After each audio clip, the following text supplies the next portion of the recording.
Hey guys, Elite Eclipse here, and welcome back to another Minecraft Bedrock tutorial video.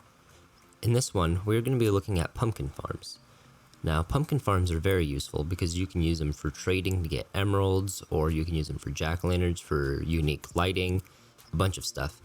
And off camera, I've been looking at a bunch of different designs, and I've been trying to figure out which one is the best for a nice, compact, easy to use pumpkin farm. We'll go through and look at some of these designs that I went through, the iterations, and the first one is here. It works fine, it breaks the pumpkin, but it's not very compact and you can't make it modular. Like, they have to be like separated, like you can only have one at a spot. And the way this one works is pumpkins are solid blocks, so redstone can pass through it and then fire the piston, which then breaks this block.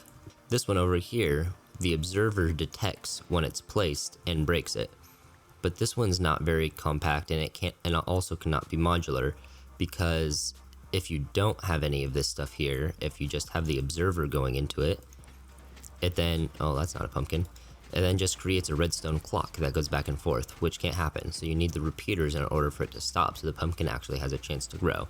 Then this one uses a block update detector, a torch burnout, which works fine. Pumpkin breaks, it goes back, it works great. And it can work for multiple too. The only problem is you have to have, the entire system has to be relying on one pumpkin growing. So if you have this thing like 9 blocks out, you can only have one torch here to power it. So if you have 8 blocks on all the others, that's time that the pumpkins cannot be growing there, slowing your entire farm down until that one breaks, breaking all of them. But then this one back here is the one that I will be showing you how to make today, which is extremely resource efficient, is compact, modular, and very reliable as well. So I will be building this 1 block off the ground because that makes it a little bit easier for me to make. So what you want to do is figure out how big you want it to be, because this is infinitely expandable. You can make it as big as you need.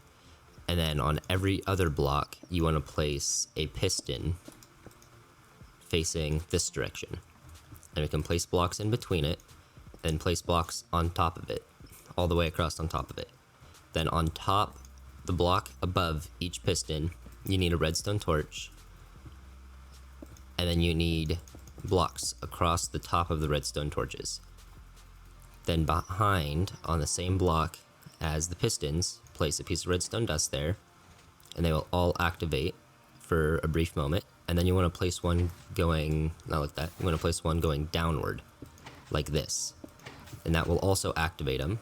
There might be a problem to where if you have like one of them go, and then the other one go, there's a problem where it can go back and forth. I didn't recreate that very properly, but it can go back and forth on like a clock. And so to stop that, you just want to apply a redstone signal to all of the redstone back here and then get rid of it as quickly as possible. And that should reset it and make it all go back. So it might be useful to put like a switch or a lever or something in case it ever breaks, that you just push the button or flip a lever and it resets it. But next we're going to do the collection system. So you want to break out these 2 blocks right here on the ground, directly under where the pumpkins are going to grow.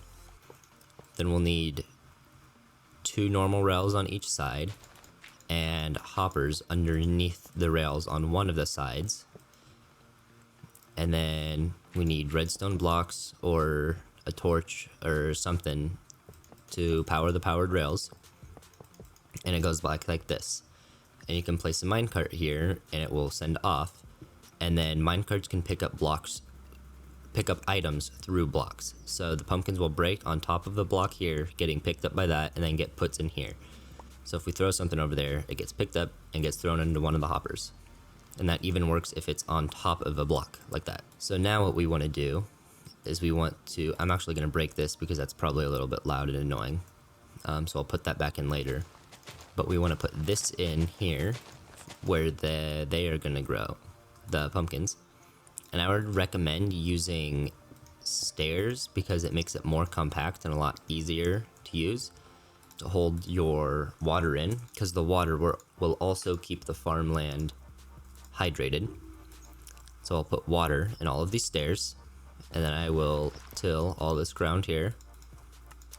And we need our pumpkin seeds out. And then we can plant them here. And that's basically the farm done. You can just block up this so they don't fly anywhere. When you're blocking it off, that will activate the pistons, so don't worry about that. This thing's also really satisfying to watch, because if one pumpkin grows on one spot, then it like goes in a sequential line that breaks down everything, and it's really snazzy. So we'll get out some bone meal. Hello? It's not letting me grab the bone meal? That's not the button I meant to click. There we go. And then I'll get out some pumpkins too, just so I can place them there so you can see it.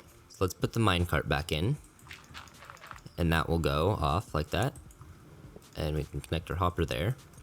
And so now the collection system's going. And so if one goes, it activates all of them, which is not ideal. It does reduce the efficiency a little bit, but I think that the compactness is definitely overrules the slight inefficiency that we have. Now, the farm won't go off if you have any pumpkins underneath the downward facing ones, but the second one grows underneath one of the ones with a torch, then it goes. But if one grows too fast, it won't, which it was a problem with that design over there. But now that we have multiple torches, that risk of it getting completely broken like that is extremely slim and won't happen. And of course, this farm also works with pumpkins as well, or as with melons as well.